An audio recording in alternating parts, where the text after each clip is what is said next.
Shalom, kita kembali lagi di program Devotion. Kali ini kita akan membahas tentang menjadi Kristen Kajawali. Apa sih kita harus jadi Kristen Kajawali?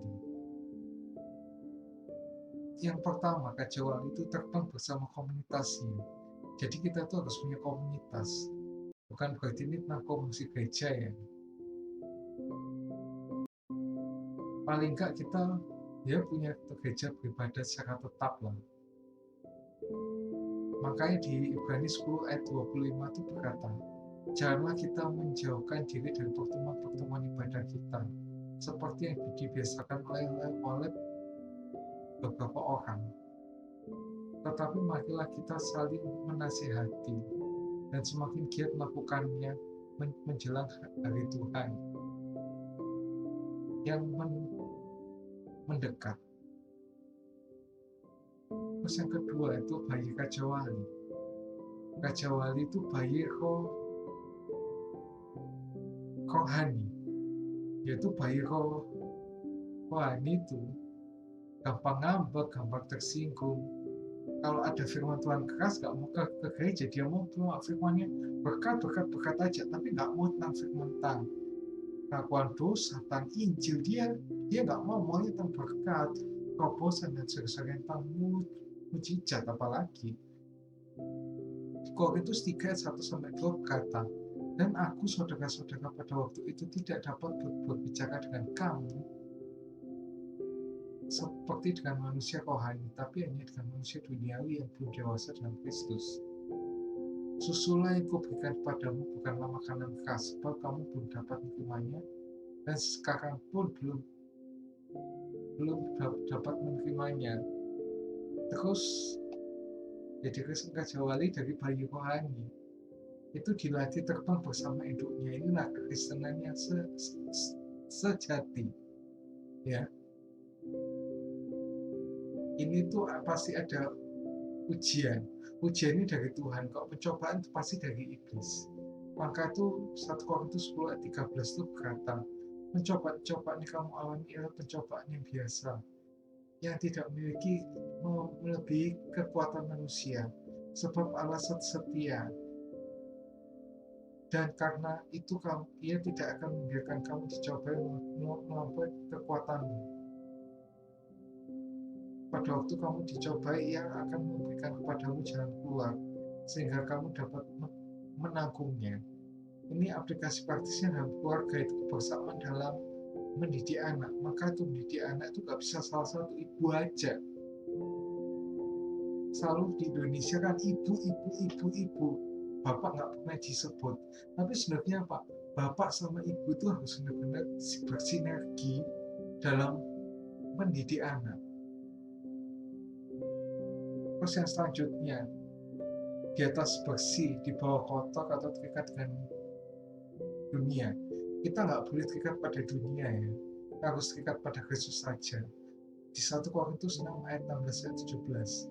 Atau tidak tahukah kamu bahwa siapa yang mengikatkan dirinya kepada perempuan cabul menjadi satu tubuh dengan dia?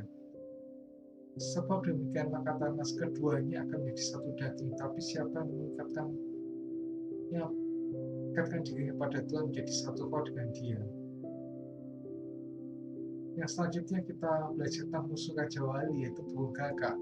Burung gagak itu burungnya suka bunyinya itu suaranya nggak mengenakan. Berapa orang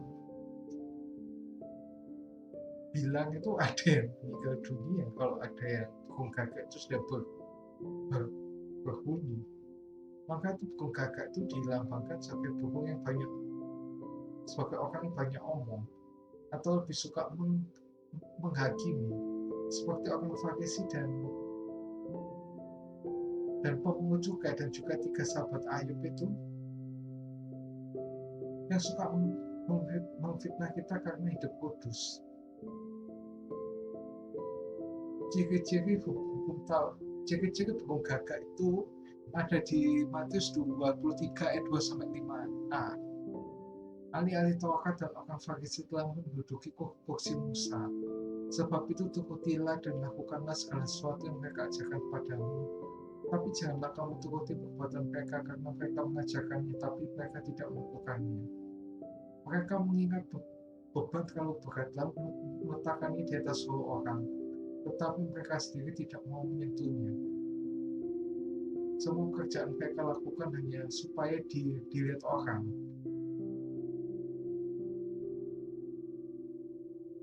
Nah, tapi Raja Wali ini beda. Sikap Raja Wali itu tidak menghiraukan, tapi naik terus.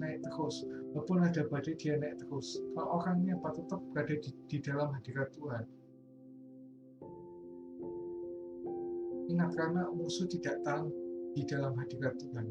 Iblis pun tidak tahan di dalam hadirat Tuhan. Waktu Yesus di Gerasa, iblis kan langsung bertekuk lutut sama Yesus kan. Ini ada di 1 Korintus 4 ayat 12-13. Kalau kamu dimaki, kami memberkati. Kalau kami dianiaya, kami sabar.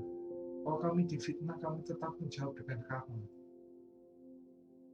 Kami telah menjadi sama dengan sampah dunia, sama dengan kotoran dari segala sesuatu sampai pada saat ini. Nah, terus ini yang harus dilakukan, yaitu transformasi dari berdiam diri, introspeksi, dan akhirnya mencabut hal-hal yang tidak berkenan. Maka itu Raja Wali itu kalau ingin mengajarkan anaknya terbang, itu selalu merusak sarangnya terlebih dahulu.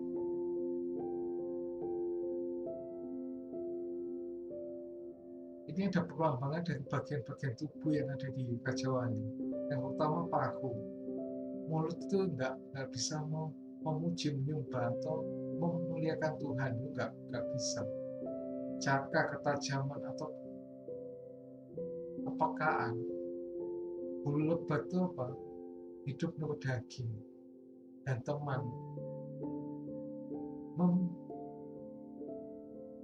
memberi makan. Dan inilah yang harus kita dibuang. Seperti yang ada di Yakobus 1 ayat 21. Sebab itu buanglah segala sesuatu yang kotor dan kejahatan yang begitu banyak, dan terimalah dengan lemah lembut firman tertanam dalam hatimu yang berkuasa menyelamatkan jiwamu. Terus selanjutnya yang harus kita lakukan dalam menjadi Kristen Raja Wali, kalau sakit itu malah mengandalkan matahari. Raja Wali itu kalau merasa sakit dia malah mendekat ke matahari. Ini melambangkan apa? Tidak jemu-jemu berharap kepada Tuhan. Di Lukas 18 ayat 1 berkata, mereka harus berdoa yang tidak jemu-jemu. Yang terakhir, sikap dalam menghadapi kematian.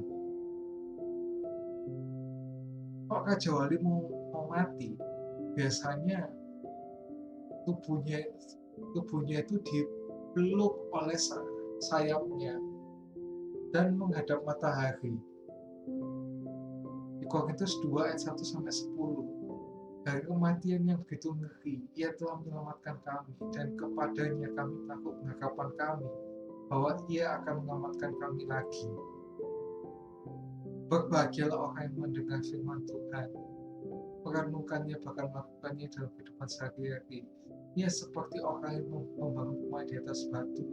Apabila ada angin, rumah itu tidak akan hancur. Amin. Jangan lupa like, subscribe, dan share jika kalian terberkati dengan konten ini. See you.